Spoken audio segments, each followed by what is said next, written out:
तीसरी बीमारी जो मैं लेना चाहूँगी वह है मिर्गी की बीमारी। मिर्गी की बीमारी में जो झटके आते हैं वह कई प्रकार के होते हैं। एक तो बड़ा झटका होता है जिसे कोई भी पहचान सकता है।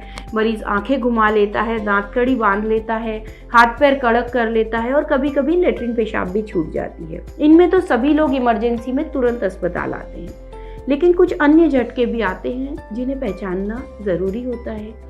तो ये झटकों में जैसे कि एक टकी लगाकर कहीं देखते रह जाना, इसे हम एब्सेंस बोलते हैं, या कई बार केवल ऐसी चमक आ जाना, इसे हम मायोक्लोनस कहते हैं। तो यदि इस तरह के झटके भी आते हैं, केवल हाथ से सामान छूट जा रहा है या केवल कुछ क्षणों के लिए मुंह टेढ़ा हो रहा है, हाथ में एक झनझनी आ जा रही है या हाथ की पकड़ कुछ क्षणों के लिए कमजोर हो जा रही है, या चलते चलते व्यक्ति कुछ देर के लिए कट ऑफ हो जा रहा है और फिर पहले जैसा हो जा रहा है, तो ये सब भी झटके के लक्षण हैं।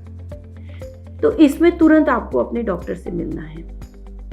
अब झटके भी, कुछ मरीज तो पहले से झटके की बीमारी के मरीज हैं, उन्हें रेगुलर अंतराल पे दिखाते रहना है, और कुछ लोग ऐसे हैं जिन्होंने आज तक डॉक्टर को नहीं दिखाया है। तो ऐसे हर व्यक्ति को डॉक्टर के पास जाना है। झटके के कारण दो होते हैं, एक होता है नॉर्मल ब्रेन के साथ झटके बनना, तो उसमें झटके का उपचार किया जाता है, और एक होता है ब्रेन के अंदर, दिमाग के अंदर किसी तरह की कोई गठान हो, कोई ट्यूमर हो, कीड़े की गठान हो, टीबी की गठान हो, और या इवन केवल कोई स्कार रह जाए, पुराना लकवा हो, तो उसमें भी झटके पैदा होते हैं। तो उसमें झटके का भी उपचार किया जाता है और इस कारण का भी उपचार किया जाता है। ये तय करना आपके डॉक्टर का काम है कि ये जो झटके हैं नॉर्मल ब्रेन के साथ आ रहे हैं या किसी विशेष बीमारी वाले ब्रेन के साथ, और दोनों तरह का उपचार उपलब्ध है।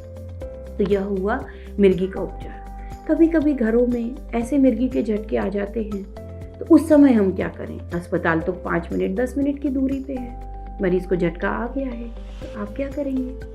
आपको कुछ नहीं करना है। यह झटके दिमाग में उठने वाली कुछ तरंगों के कारण है। तरंग दिमाग में फैलती है और उसका जब पूरे शरीर पे असर होता है, तो जैसा मैंने बताया, आंखें घूम जाना, हाथ पैर कड़क हो जाना, दांत बन जाना आदि होते हैं। आपको और कुछ नहीं करना है, मरीज को करवट से लिटा देना है। कुछ क्षणों में झटके स्वयं रुक जाएंगे। यहाँ सबसे महत्वपूर्ण है कि मरीज को सुरक्षित स्थान पर लिटा दें। जैसे यदि वह रोड पे जा रहा है तो रोड के किनारे ले लीजिए, वह छत पे है तो उसको बीच में ले लीजिए, सीढ़ी पे है तो साइड में ले लीजिए। तो सुरक्षित स्थान पर लिटाइए, ढीले कपड़े कर दीजिए। कुछ क्षणों में झटके अपने आप रुक जाएंगे। यदि किसी कारण से झटके नहीं रुक रहे हैं, इसका मतलब है हम इमरजेंसी का सामना कर रहे हैं। इसे स्टेटस एपिलेप्टिकस कहते हैं। यह आईसीयू इमरजेंसी होती है और ऐसे मरीज को तुरंत आपको आईसीयू में पहुंचाना है।